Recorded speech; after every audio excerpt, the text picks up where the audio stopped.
Here we are for our last panel of the day, the last of the conference today.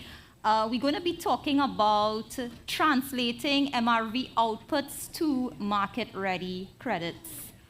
I am Dr. Leticia Addison, lecturer and researcher at the University of the West Indies, and it is really my distinct pleasure to be taking you through this final panel and through our closing today. So for the past 2 days, we have gone through the science, the technology, the policy, and the projects, and now we are ready to take this home. So in this panel, we'll answer the critical question. We are doing all the groundwork, but maybe we want to talk a little bit more about how do we get paid for it, right?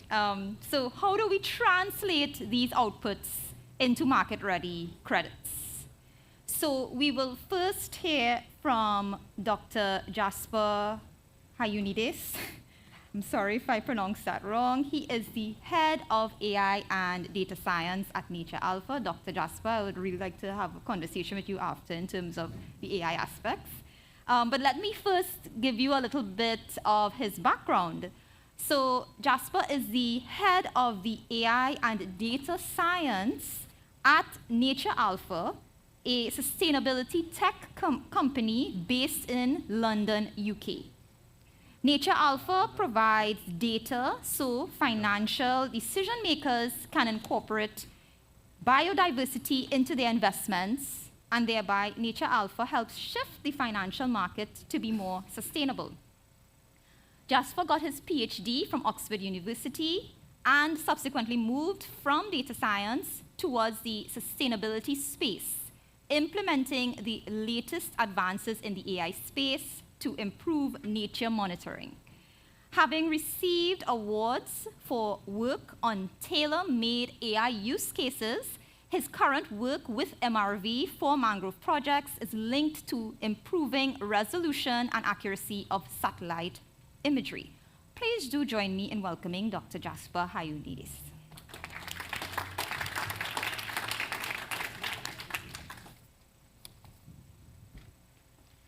Thank you very much for the introduction, and thanks to the organizers for inviting me. We're coming towards the end of the session, so I'm hoping to bring some new insights as well along everything we've heard already. And I particularly want to say that the interdisciplinary focus of this conference is also very interesting, and I'll try to add to this with a background more around between the finance, nature, and data science side. So we'll be looking at how we translate kind of developments on the science side towards the market. Yeah, so I usually start my talk by introducing how critical forests and other biodiversity hotspots are for communities and for general life on Earth. But I think that with this crowd, I can probably skip most of that because we're all aligned. But I do want to say that the deforestation rate at the moment, Carlos already addressed this in his initial session, but we see a huge amount of deforestation, netto loss of around 10 million hectares every year, and a small but critical part of that is the mangroves. And that makes the accurate and accessible data very important to help inform and drive action. So, at Nature Alpha, we focus on quantifying biodiversity and to help provide nature-related data. So we work with corporates. We work with corporates, we work with consultancies, partner with universities, and help governments to advise legislation. And we tend to take a more holistic approach around nature-related projects. So we're looking at it from several, let me just change the slide. We're looking at it from several angles. So first of all, when we're assessing nature-related project locations, we look at impacts and dependencies. We try to model the species loss based on the emissions, based on the land use, and we also assess a large amount of biodiversity policy document from a whole range of companies. It's around hundreds of gigabytes of data every year that we go over in policy documents. And one of the key angles here is also the geospatial-related risk. So we look at a lot of Earth observation data, and we also pair this with geospatial foundation models. Also critically in around mangroves, where we have a couple of projects which I'll touch upon later. So what I'd like to talk about today is how we translate some of the kind of innovations that are happening in the field towards the market to give rise to higher quality credits by decreasing uncertainty. So before we do that, we can reflect on some of the aspects we've already seen over the past days. So there's a whole range of different methodologies on how you can measure carbon sequestrations. So we've heard about sediment-related metrics, where you really get your feet dirty and do some soil sampling. We heard about allometric equations. We heard about LiDAR imaging, where you have, we heard about drone technologies, optical satellites, where you measure from satellites. We also had some geospatial models being mentioned. And if you, in general, what you tend to see is the more involved you are, so the more on the ground, the more detailed your metrics are, the higher the quality of the data. But that also makes it harder to scale your metrics up to a global scale. So the field I'm most involved with sits around the optical satellite and the geospatial AI models. And arguably, I'm a little bit biased because I'm going to be talking about geospatial models. But my idea around the opportunities of geospatial AI is that it offers a relatively large amount of benefits of using these types of models compared to the amount of requirements that you have for this data. So they provide a really interesting kind of low-hanging fruit type solution once this field is starting to mature. And just also, I'd like to briefly touch on some of the other aspects around optical satellites. So, of course, optical satellites and geospatial AI models are not going to take over all the other methods. They might form a useful kind of reference set on which you can apply additional methods. So the on-the-field measurements with TLS or sediment sampling. So these can add to the optical satellites. And in my ideal world, we can kind of collect enough samples, TLS data, and pair that with some of the models we're building in order to help adjust these kind of global measured data, the satellite data, the geospatial AI models, to give reasonably accurate estimations of the carbon that is maintained. But of course, they're not going to be the end-all solution because they can only see from the sky what satellites can see, so you can't see underneath the treetops, basically. But I think it is really interesting to maybe touch on the geospatial AI models a little bit more. So we've seen very interesting development over the past half year to year. We see Cambridge University brought out a large-scale model, and Google as well. But maybe first, can we have a show of hands for who has heard about these geospatial foundation models before the conference started? Okay, we have maybe 15 people. And who has actually worked with these types of geospatial foundation models? Okay, maybe 5. That's all good.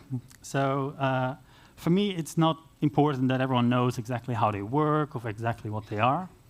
But what it is important to me is that you can kind of understand what the opportunities these models can bring for MRV and geospatial processing in general. So I'll just give a brief introduction from that angle. So these geospatial AI models are essentially nothing more than compressing petabytes of data to provide very high resolution maps. And with very high resolution from optical imaging, you mean 10 meter by 10 meter resolution. And they basically provide you a map, as you see on the screen. For every unique type of land cover, you get a color. So, for example, if you're a cornfield, you might get a hot pink color. You might get a wheat field, might get scarlet red. And mangroves might get, for example, aquamarine blue. So this gives you a huge amount of opportunities from an analysis perspective. So if you're, for example, interested in now detecting all mangroves globally, you can essentially just sample all pixels that are in aquamarine blue, and that gives you, in relative ease, gives you all the mangrove forests globally. Other applications are, and the projects that we're currently working on, is where you can see what colors are transitioning toward each other. So you might have an aquamarine pixel, which is converting to another pixel. So you might have mangrove die-offs, basically. And so you can see under what circumstances do we see deforestation, what could be driving factors, based on just the geospatial models and the geospatial data around it. One minute? I thought I had 20 minutes. No, you had 10. Okay. Okay, so I'll wrap up in 3 minutes then.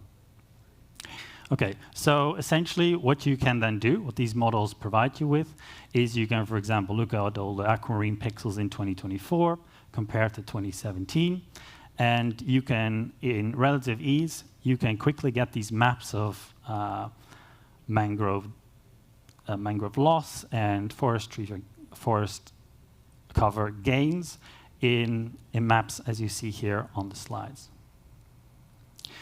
But how we translate these new methods to the market.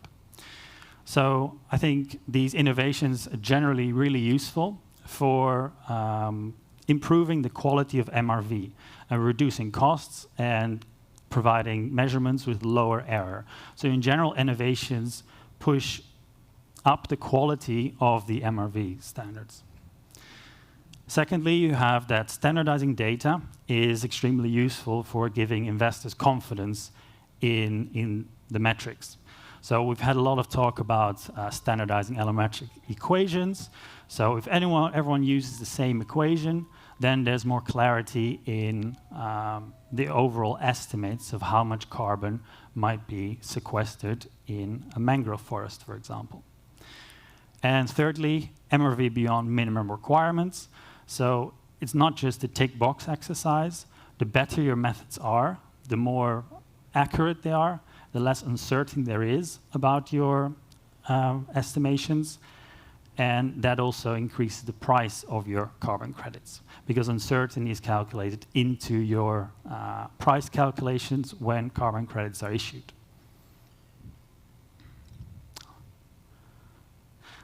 So,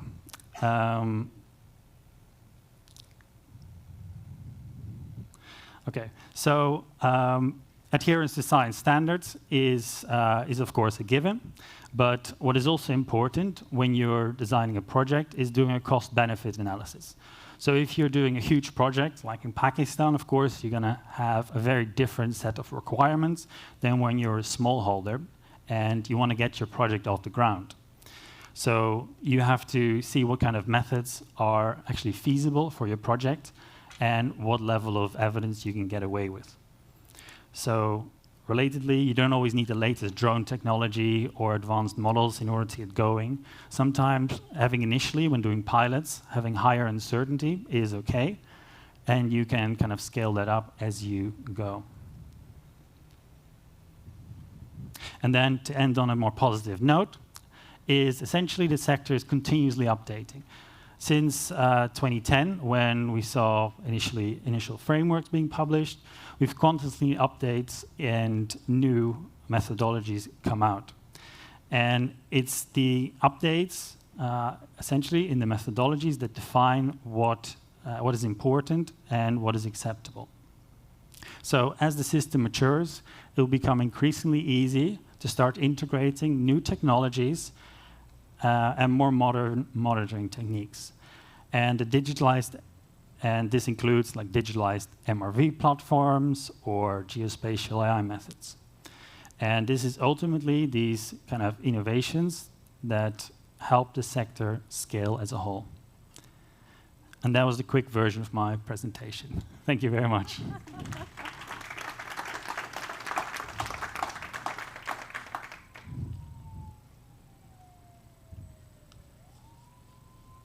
can take a seat. Thank you so much, Dr. Jasper. I'll invite you to sit with our Oh yeah, that's me. panel. Okay, so that was a really, for me, a very edifying presentation. Also, one of the elements that you really mentioned to give context to the vastness of technology. I mean, Google, DeepMind, and petabytes of data is something that we can't even wrap our minds around, but also really understanding how to translate that science to market value. And I think we'll get a little bit more into that when we go into our panel discussion. So thank you very much, Doctor. So next on our agenda, we have a double. It was originally supposed to be a triple presentation. One of our presenters is not here, but we have our two esteemed presenters on the stage. First, we'll start off with Tanja Lieuw. Hopefully I pronounced that correctly. Yes. She is a Conservation Finance Program Manager for the Caribbean Biodiversity Fund. And we also have Shanna Emmanuel, Program Officer, Climate and Disaster Resilience at the OECS Commission. So I'll first speak about Tanja. Tanja was born and raised in Suriname and holds an MSc degree in both hydrology, civil engineering, and conservation of biodiversity in the Caribbean. As the Conservation Finance Program Manager, she's responsible for managing the partnerships and engagements with 12 countries in the region who benefit from the CBF Endowment Fund, and to ensure that the countries have access to sustainable sources of funding for conservation actions on the ground. She has over 20 years of experience working on sustainable environment topics in Latin America and the Caribbean, such as on climate change policies, REDD+, climate and conservation finance, and managing large to medium-scale projects and programs with different donors, such as GEF, IDB, UNDP, GCF, and others. She has worked for various government and international organizations in Suriname, Guyana, and Chile, and the Caribbean region. We also have, joining Tanja, Shanna Emmanuel. Shanna has been involved in environmental management for the past 11 years, working first with the government of St. Lucia, with the Department of Fisheries as a biologist, and then sustainable development within the climate change unit, supporting reporting to the UNFCCC, as well as development of St. Lucia's National Adaptation Plan actions and climate finance. For the last 5 years, she has worked with the Organization of Eastern Caribbean States, the OECS Commission, within the Environmental Sustainability Division. There, she's currently supporting the Climate and Disaster Resilience Unit, which coordinates climate change work throughout the member states of the Commission. She has a passion for using island solutions to solve island problems and advocates for Caribbean innovation to be at the forefront of work. So let us bring up both Tanja and Shanna to give us their joint presentation. Just let me, because this didn't fit somewhere, so I have to put this somewhere. Thank you so much. Thank you. Maybe a short note. I think Gerard has a lot of peers in the room. As I mentioned before, Gerard is my former boss also. So thank you so much to the organizers for giving us the space. I know everybody is tired. We are here right before cocktails, so it's not a good time to think about too serious topics. But I just wanted to ask you guys, first of all, who knows what a conservation trust fund is? Who has ever heard of a conservation trust fund? Gerard, please, just. So for us, the Caribbean Biodiversity Fund, we are a regional conservation trust fund. If you can read this is the timeline when we started. And I think we spoke a lot about science today, as we mentioned before. And for us, I think this last session really tries to bring it together. You have the data, if you have the data, and the baseline.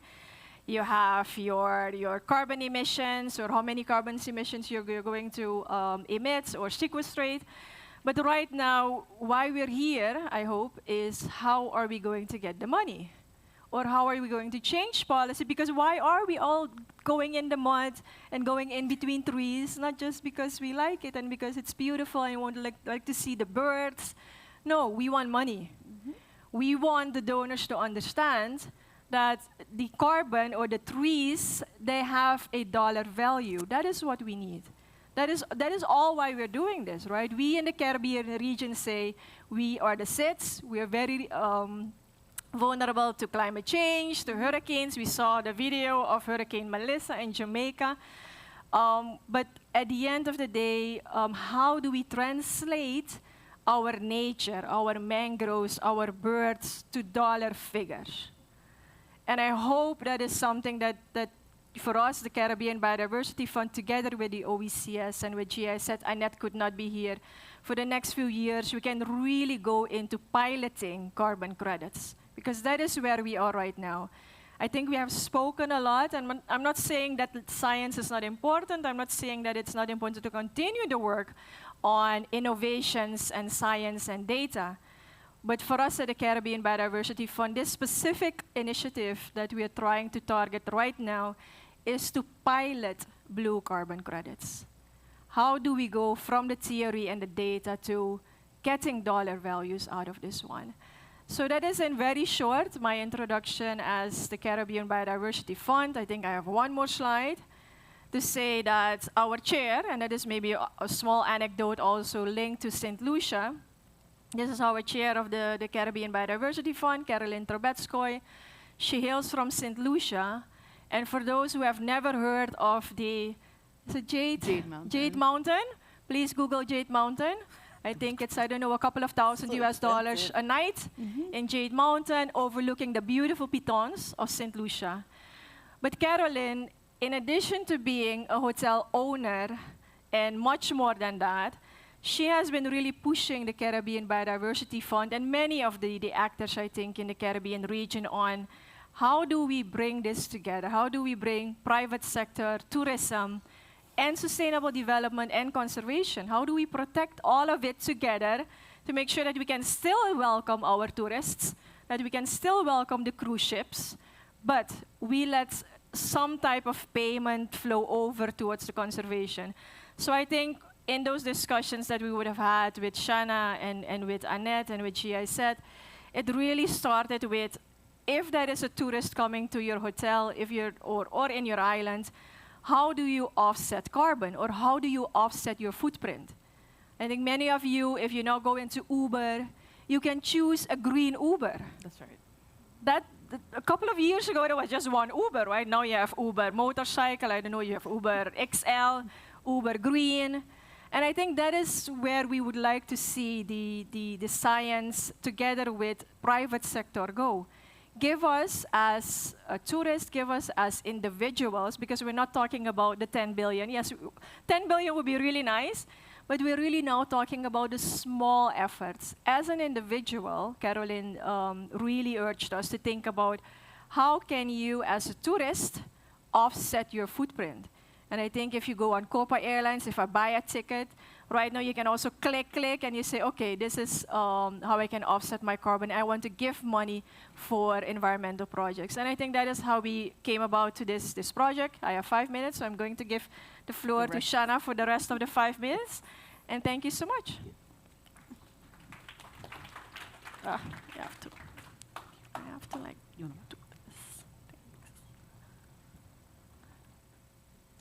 Thank you, good afternoon. I know I now stand between you and the reception, so I'm going to try to be as fast as possible.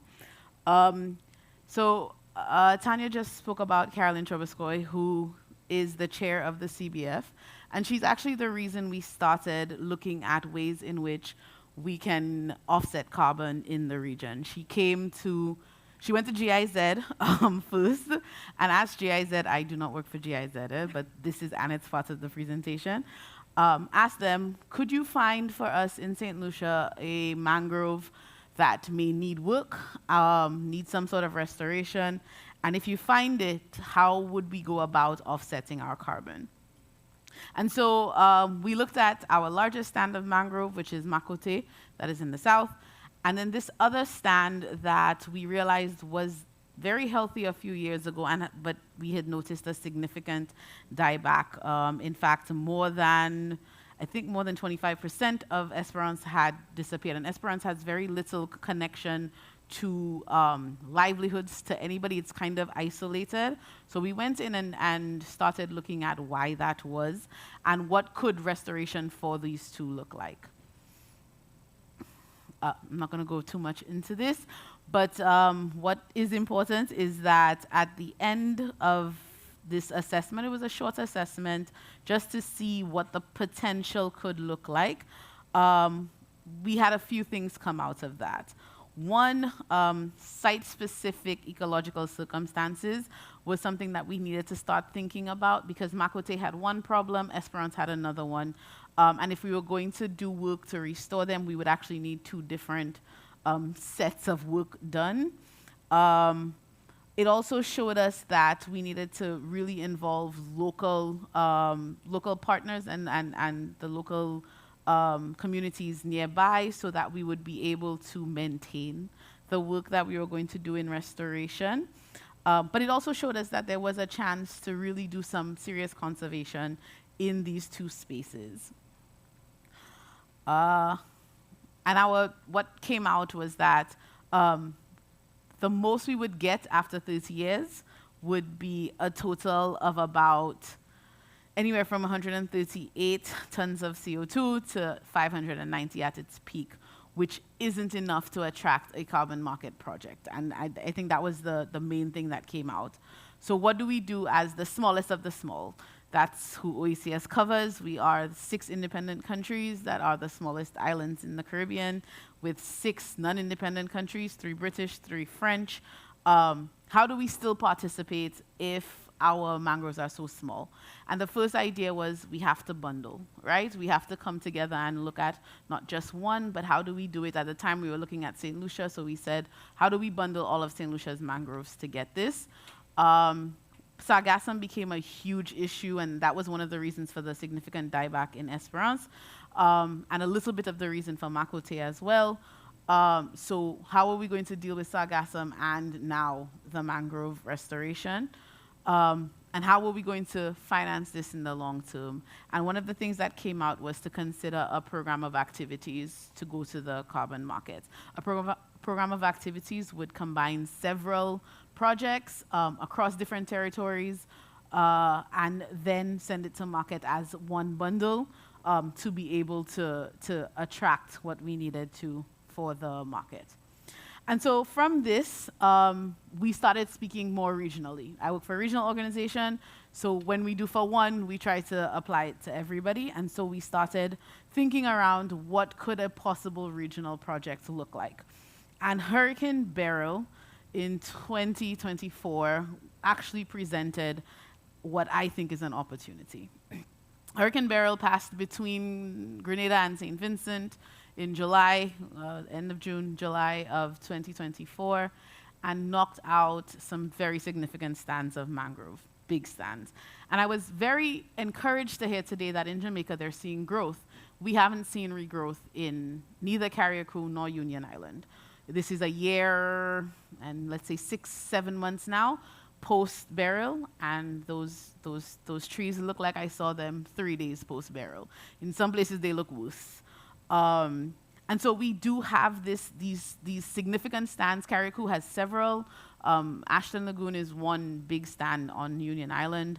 But I think it does present an opportunity for attracting the carbon market to restore these very large stands. And if we could bundle all of these together, and we surprisingly, luckily had data because we had gone in to do some restoration, not this level of restoration, prior to burial. So we do have some of the data, and we're hoping to build out a real project that is able to bring back our mangroves, but also to capture what it's like to bring back, get the scientific knowledge around that, and be able to send this to market.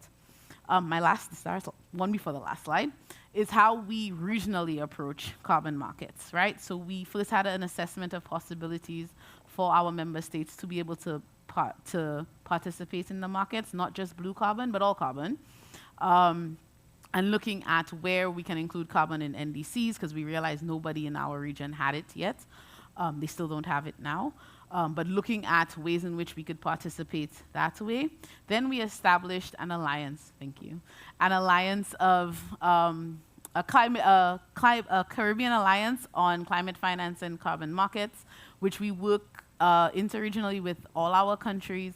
We have focal points in both Ministries of Finance and Ministry of Climate Change or Environment, whichever one it is, where we exchange knowledge and we kind of discuss how we could move forward. As of October last year, when we had our meeting, we have put together a program of activities around the cooling sector. And with the support of CBF, we're now looking at a program of activities around blue carbon and being able to really work together to ensure that we are able to participate in the markets, but also that we have high integrity, no double counting, and all the rules are applied by. I was very happy to be at this because I think it speaks, when we speak about MRV, which was my job when I worked with the government of St. Lucia, having a robust MRV system, not just around blue carbon, but robust MRV system is so important to being able to participate. So getting to hear all the different ways countries have built this and being able to hopefully build our own to be able to support participation was really beneficial. And that's our last slide. Regional collaboration can only amplify our efforts and achieving greater blue economies of scale. Thank you very much.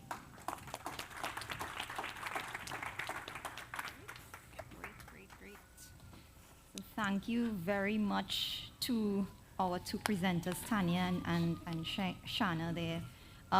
Just want to say it was very enlightening because it was not only the question of how do we get the money, but also in terms of the opportunities for restoration, and of course that carbon market participation, which is really, really important.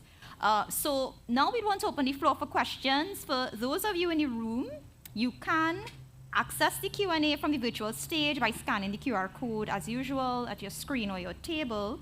But we can also invite persons in the room, if we have a roving mic, who would like to start off any questions. Do we have any persons? Yes, we have one here. Hi, Shanna. Hi. This question is for you. Okay. My name is Sarah Lieuw from UI Sustainability Services. So in one of our projects that we're working on with Caribbean Biodiversity Fund, we did get the chance to visit a lot of the islands, and we did see firsthand the mangroves that you're talking about, zero growth and just really devastation across many islands. So what you're talking about the regional carbon market access and, you know, grouping all of these projects together to enter the markets, I think that sounds like excellent. But how far off do you think we would actually be, and how much work would that take? And have you started exploring what that would look like? Who are the players involved? And who would the players need to be in order to actually get this moving? Thanks. Yeah.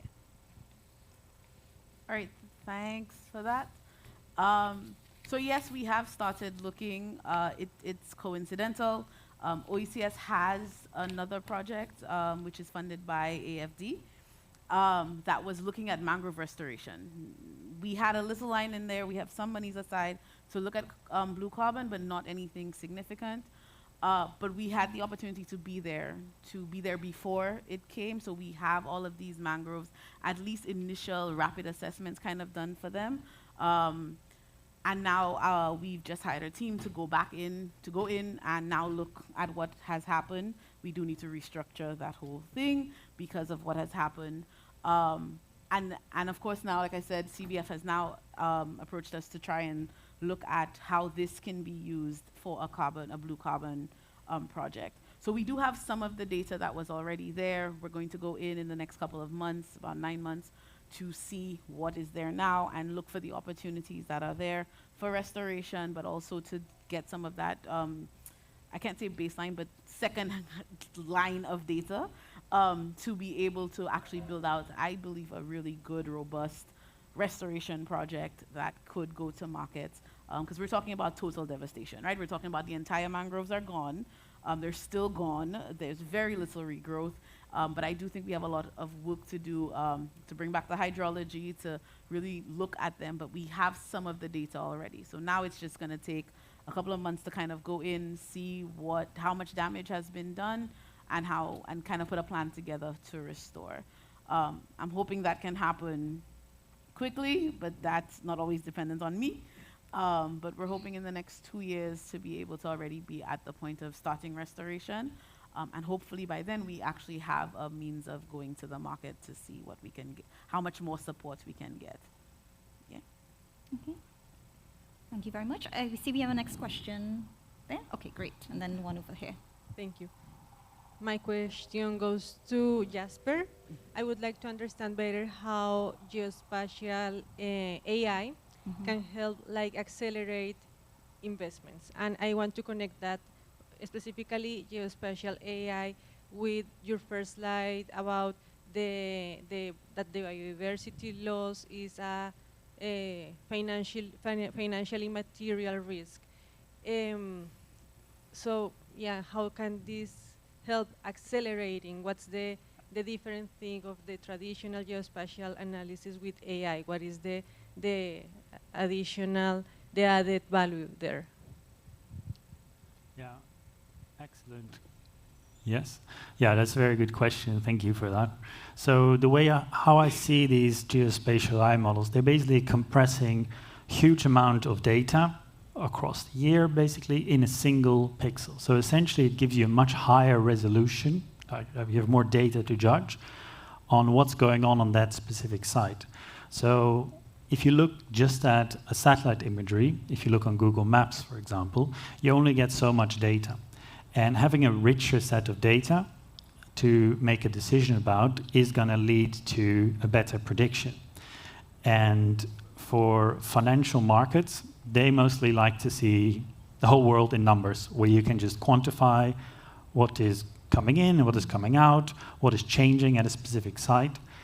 So having better quality data is going to lead to more investments, essentially, because you have more evidence to base your decisions on. And in financial markets, you'd like to have slightly more information than your competitor, because you can better judge, okay, is this a good site to invest in or a bad site? And using more of these recent models allows you to just have a bit of an edge. Basically, you have the slightly better model, the better data, and that is ultimately going to help you judge, is it a good decision or a bad decision? Thank you for that. I think we have a question here.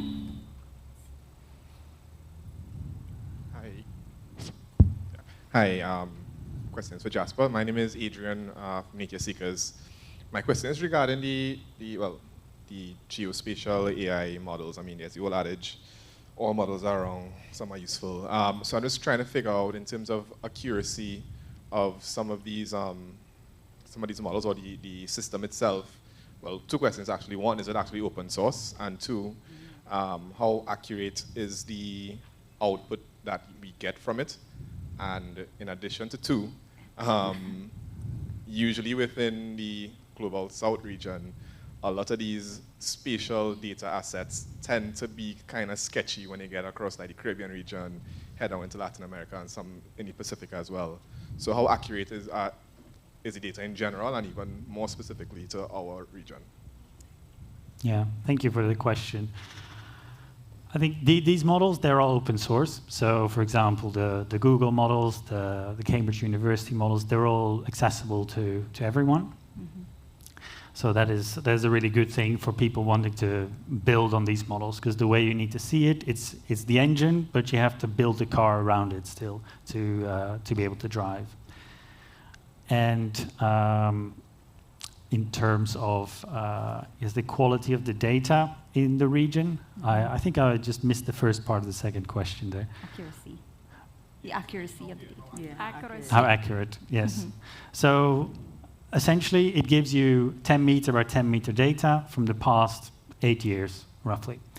And the data is just built on all the Sentinel data that you see in Google Maps as well. Google has a huge amount of, I'm now just talking about the Google model specifically, but Google is very well known for having a huge amount of data. And they have collected over the years this whole database of satellite imagery. So essentially what this is doing, it's combining all this data. So you have these individual satellite data sets, but they're all just compressed into a single image. So in individual satellite imagery, you have cloud cover, which makes it more difficult to make judgments about that site.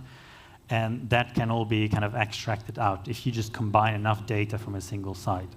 So arguably combining the individual parts brings you into kind of an overall higher quality solution. And it's all global data, so you have a huge amount of data for Europe, America, but also a huge amount of data for developing countries. So there should not be a strong bias towards one or the other. It's all global data, so hopefully that can help developments. Just to say that it is mostly terrestrial data. So it's more difficult to work on, for example, seagrass. Seagrass, I think Johannes also talked about this, is much more difficult to detect.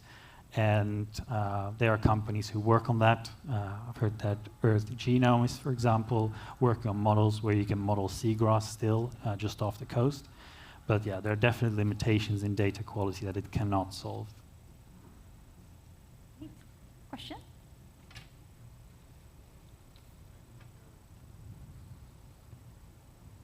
Thank you, Jared. Best a question for Tanja. Hey, are there specific difficulties or hurdles related to MRV data here in the Caribbean? I'm thinking about, for example, the fact that we have in a relatively small geographical space, you have islands that are small, that are hypercoastal, you have overlapping, geopolitical jurisdictions and so on. Do some of those realities create any particular hurdles for getting us from MRV data to credits? Yeah. As far as I am aware, we don't really have any. I haven't seen that carbon credit project as yet in the region. And I'm looking right also. No, okay, yeah. As maybe somebody has a project. We would love to know that, if that exists already. But unfortunately, that does not exist in the Caribbean as yet at a small scale. So even at a national level scale, but even at a community scale, there is no example as yet. So I'm not saying that that is the only hurdle, the data. I think during lunch, there was another discussion on the legal gaps, right? So one gap is the technical gap. So do you have the data? Do you know how much CO2? Do you know how much seagrass? Do you know how much mangroves? But then the other one, if you want to go towards the markets, it is the legal gap now. Do we have the policies and the legislation in place? Who owns carbon in Grenada or in St. Lucia to trade? So I think one of the things that hopefully we're going to tackle in this study with OECS is also to look at that. It's not just the data from MRV, but also the legal and the policy gaps that do exist. And some countries, I think, are a little bit more further and are also more ready, more willing. It takes the political will. I think Colombia has shown us a lot of the examples where they have advanced in policy and making sure that the legal, I would say, policies are in place, because you cannot just go to the market and sell carbon, right? So that is a little bit, I think, I think that is for now the real gap, the political will and the legal gaps that exist to bring your carbon towards the market. Because I think we do have a lot of, and then again, the other one is scalability. But I think Shanna already touched upon that one. So MRV at a regional scale, that would be really interesting to see how we can bring all the seagrass, maybe even the, the BB&J areas out there. Is there anything out there outside of our jurisdictions that we can still put in a regional project to sell carbon? But again, that brings together also the legal complications if you go at that scale of regional, because national is already difficult because you have to deal with all these governments. But if you have to bring 8 countries together to decide and agree upon one strategy and one carbon credit, I would say, plan, that requires a lot of effort. Yeah. Are there any other questions? Yes. We have 2, so one in the front, or I think we have one in the back and then one in the front. Yeah. Side? Yeah. Yes. Oh. There's more. Hi. Yes, can you hear me? Yes. All right, this is specifically to Tanja and Shannon. I just wondered if you have any, right now in your work, do any sort of predictive modeling for risk assessments, especially knowing where you can apply funding in the future, especially for disaster? The simple answer is no, but it is in the back of my head, constantly thinking about what happened and the fact that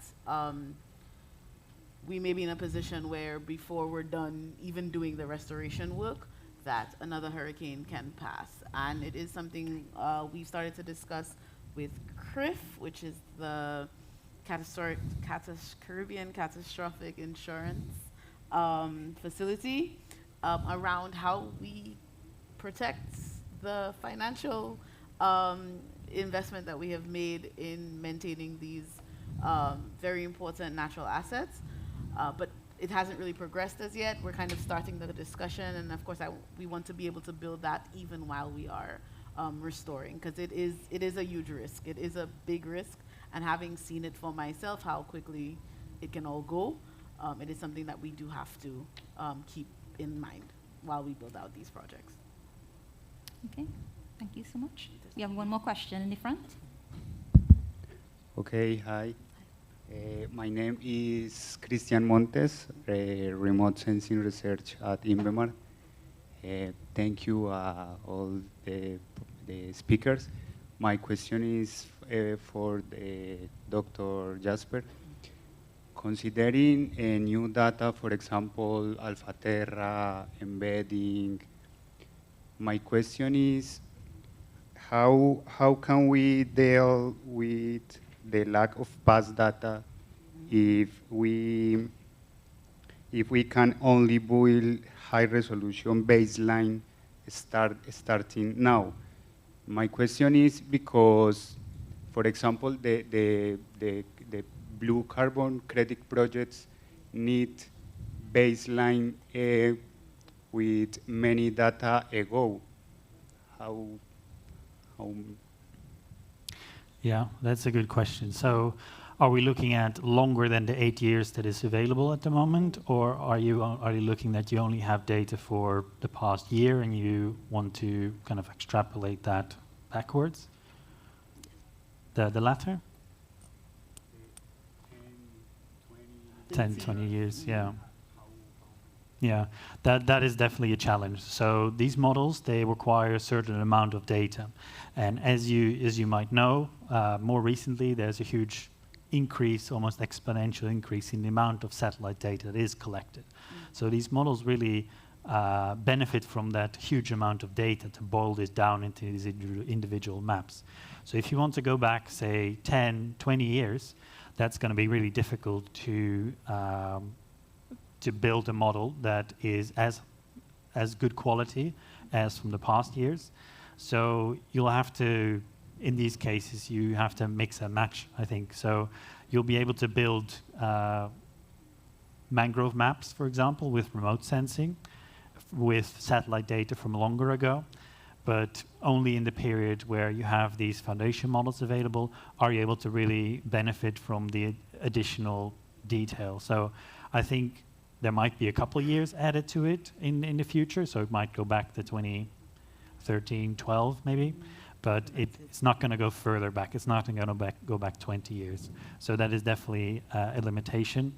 But for projects that are working within this time span, it could help set a really useful standardized baseline, I think, in the future. Okay, so thank you very much. That's all the questions we have time for at this time. I would just like to end off this panel by asking each of our panelists to just give us some final words, maybe surrounding how countries could avoid remaining perpetually in readiness mode without issuing credits. So I guess we could start with Tanja, and then we're done. You took off her mic. You know, I'll do it like this. Sorry, what was the question again? Final remarks. All right, final remarks. Yes, to move forward from this point that we're at. I would say let us use what we have, and I think it comes back to a little bit what Anita was mentioning, right? How far or how detailed do we want to go? I would say for me also being very practical, showing to policymakers, showing to communities that all the work and the effort, we can start somewhere.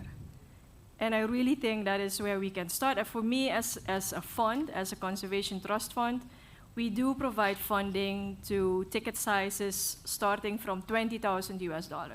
We spoke about billions, but we do have to start somewhere. So I do see those efforts from NGOs in the field right now, and there's some really good ones working in these areas that have been affected in Jamaica, St. Vincent and the Grenadines, where they want to start the work with mangrove restoration. They want to start working with trading carbon credits at that very micro level. And the question indeed is that even possible? I'm not sure. I don't have the answer right now.